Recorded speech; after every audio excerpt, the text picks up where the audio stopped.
The spiral keeps on going. They lost to Nottingham Forest at the weekend, Troy. Now they lost today in the Champions League. I mean, is it a question now about Arne Slot and where this team is in crisis, you would say?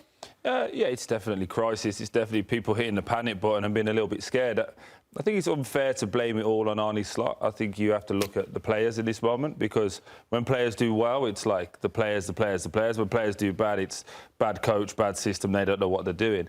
I think the biggest thing for me over it all is the types of goals that they're letting in and the lack of actual desire to keep the ball out of the net. It seems entitled at this moment in time. I feel like they've won the league. They feel like, right, we've signed all these players. People should come here and be inferior. Actually, at that point, you're the target on people's backs. We've been there when you're playing against the big team, the champion, the one that everyone already says you're being written off. You go there and you try your best just to beat them, and you play that extra 5%. My worry is this, right? Who is this guy? Who is Arne Slot, right? Is he the guy that won the Premier League in his first season, that the players respect and fight and had Salah firing on all cylinders? Or is he a guy that maybe is not as good as we all thought, and that was Klopp's doing last year? I think that's everyone's question, right? When you see the results the way they're going, 3-0 to Crystal Palace, just lost 4-1. They lost 3-0 not long ago. They lost Man United at home as well. Can I just throw one question at you there? Sorry. Sure. So you just said that there. Or, who is Mo Salah? Is this Mo Salah that we see playing for a contract, or Mo Salah that's got a contract? But I think we have a large sample size of Mo Salah. No, I agree, but do you get my point? It's always, when it's good, it's, is this guy, and Mo Salah was great. I agree with you. But no, it was great. When it's bad, it's manager's bad. Yeah, no, I agree. The players have to take responsibility for sure. They play the game at the end. And all the players, Virgil van Dijk, some of the recovery runs at the end, the casualness, you know. Everyone has to take responsibility for sure. You can't lose games at Anfield. I don't remember a time at Anfield. Anfield was an easy place to go, where teams are had their tails up going to Anfield. Anfield is just one of the scariest places to go in European football ever, and that hasn't been in the last few weeks. I just wonder, are you on the camp of, and if you're a Liverpool fan at home or whoever, you're watching the Champions League tonight, do you believe that Arne Slot is going to get them out of this, that he's the real legit deal, the guy for the job moving forward, or do you believe that was Klopp's work and this guy's in trouble right now, big trouble? What do you think? I'm not so sure. At the moment, for me, the way I see the results and the players, their reaction to stuff, to me, it looks like he doesn't know what he's doing. He's in over his head, and the players are a little bit given up. That's the way it looks to me. I know it's a smaller sample size, right? And he won he won the Premier League last season, but I think I might be more in the camp that was Klopp's work. He didn't touch anything, came in, let guys play, had a talented squad, obviously, take nothing away from the team and from him. But at the moment now, it looks like he spent a little bit of money and he got some players, and now they're not getting the results. So you have to think he's one or the other, because you can't be in the middle at the moment. So I'm interested to hear what everyone thinks, but I think that was Klopp's work, and he's struggling big right now. Well, you said we're going to fight. We need to know who Arne Slot is. This is the moment we find out. Because like Grella said, he inherited Klopp's team, didn't have to make a lot of changes, very easy last year. Now they get some new signings in. It's your job as a manager to know how to embed these signings in and bring them in. It hasn't been great for Liverpool from the start of the season. The one game that they did play, where you'd have to say they actually played a great game, was in the Champions League against Real Madrid at home.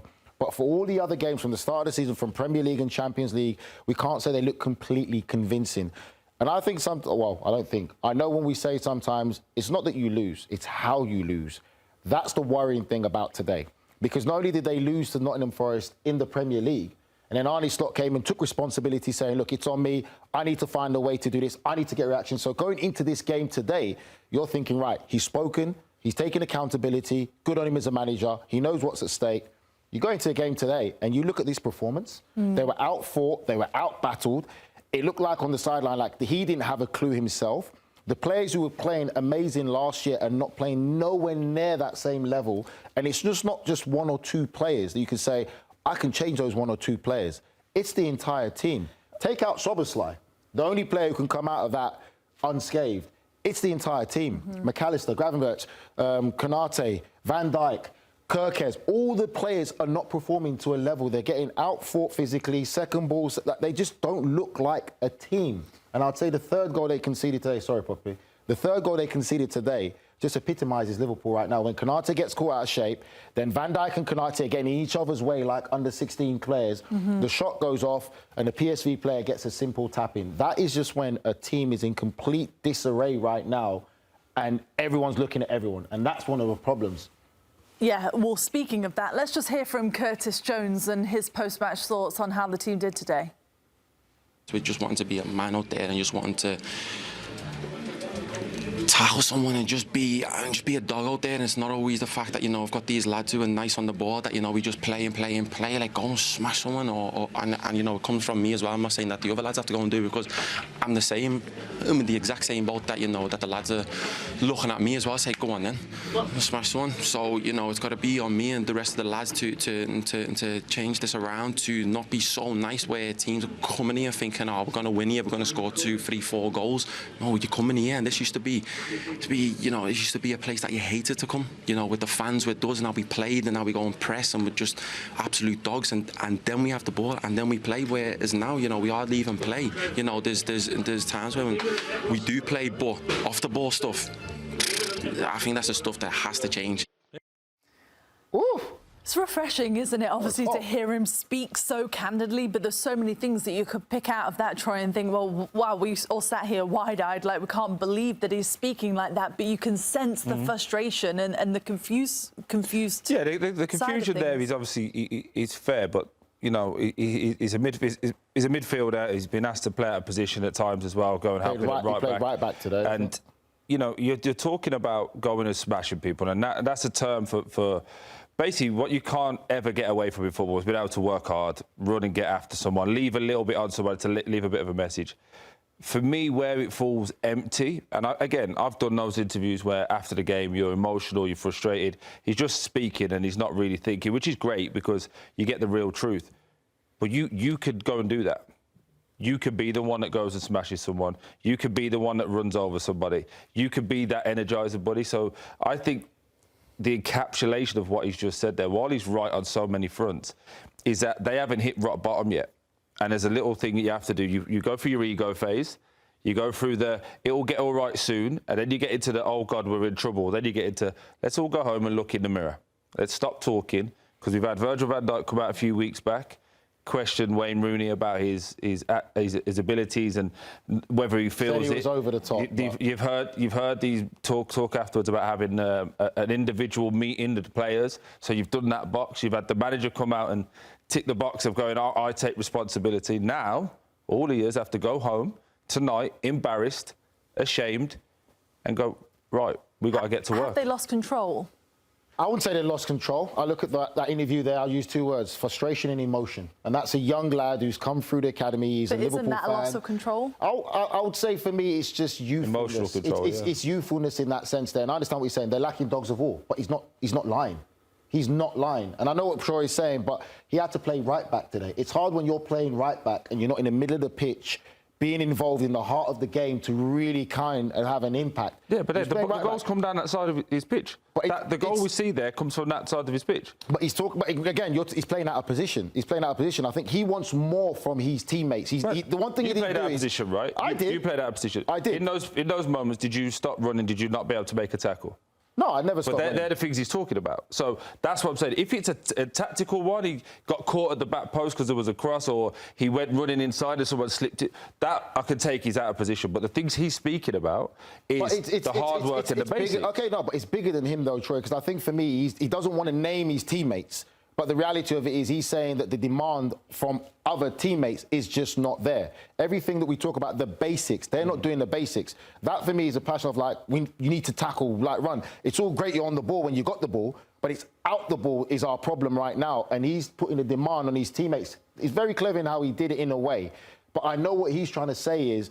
Certain players are not doing it. It's clever. I mean, listen, reading that interview is the opposite of being clever. I mean, that's what we're saying. I just said it's emotional and critical, but I'm saying that he didn't name no names. If you were the manager and you heard that interview from one of your players, you'd be like, uh-oh, this is a bad reflection on me, because... Well, the manager's already said stuff from the week before going into this game. What's happened tonight is a couple bad things. Not aside from the result and the way, like you spoke about, not only the result, but the way they lose, right? But then this interview is just as bad, because this is he's screaming out these things that this team is not doing. And obviously he feels like he needs to scream it out because that message is not getting read by the teammates or by the management or by whatever. He's basically, it's like a cry like, hey, this is not where we should be and this is not, we're not doing the things we should be doing at this club. Like desperation. This is, by the way, a direct reflection. And I agree with you about the players have to perform better. This interview for me is a direct reflection on the manager. Okay, but then it looks like a sloppy house. It looks like if I'm a manager, I don't want to see that interview from my. Okay, it looks like I lost total control. How bad is it from the manager when he used to moan a few weeks ago about how teams are playing against us? How are you moaning about how teams are playing against you and you don't like that? I agree. When you're the manager, so he already did that and put himself in that situation. That's why he looks bad on the manager. Here's a clip, by the way, as well, of the fans leaving Anfield. I mean, how many times have we seen this in the past decade where the fans are leaving early because they've seen enough? Yes, okay, there's only 5 minutes to go. But they're a passionate fan base, and they don't leave, and they are. Yeah. It's tribal up there. The Scouts are tribal to their teams. I think again, I think the easy way to do it is go manager. And by the way, I take all of your points. But my frustration with players in general is we go when something's bad, manager. This is very generic. Manager. When it's good, this player's fantastic. You never hear when it's good, oh, look at the framework that the manager gives them, look at all of the days off, or any of this stuff that they're doing. When it's bad... But we've said that about Arteta. We've sat here and said one of the reasons Arsenal's doing so well is because of Arteta. But also, on the flip side to that, he said, oh, we haven't won anything yet. Be careful, it's too soon. He's just won something with the same team last year. The one person's name, and again, he's got to think this is a personal attack, it's not, that I don't hear anyone talking about is Mo Salah. Okay, agree. Hold on, let me stop you 1 second. I thought you were going to say... So the biggest underperformer, I was just going to ask you, the biggest underperformer from last year to this year is Mo Salah. By far. So this whole thing breaks down if Mo Salah's not playing well. Yep. To me... That's a worry. That's a worry. You just put in Alexander Isak. Is what Arne Slot did getting masked by Salah scoring unbelievable amount of goals. And obviously now he's not doing it, and now all of a sudden... Nothing works? There's more to that than meets the eye as well, though, because let's be real, because you did an analysis last season where we said about Mo Salah how much of a defensive liability he is. And this year, it's even worse that he's not coming back. And now he's not scoring goals. He masked it, didn't he, when he was scoring? He masked it last year because he was scoring. But now teams are playing to that. And Chelsea did so. And it was analysed. And you can clearly see he's not doubling up. He's a liability. And now other teams are catching up and using that and exposing that. And then when other players are not playing to the levels that we say, where I agree to, players need to be held more accountable. Yeah, but at the beginning of the season, everybody was saying, oh, Liverpool, they were already the best team. Now they've got more strength in depth. They've brought in Ekitike. They've got Alexander because of the signings they made. They've got all these players that are just adding to the depth. And now it's like, oh, but it's back to Mo Salah. No, because it goes both ways, though, Poppy, because last year it was, we have to sign him, he's the best, he's not looking old. Give him 3 years. Remember, that was the argument. They wanted to give him 2, he wanted 3. So when he gets all of the adulation for the things he was doing last year, now the spotlight is what you're not doing. We've had this with different people at different times, whether it be Marcus Rashford at Man United. When he's scoring, we give him a new contract, always great, but we're not allowed to say it when he's not. Do you get what I mean? And now he's in this situation where he's not performing. He's not. Many people aren't, but he's not doing interviews.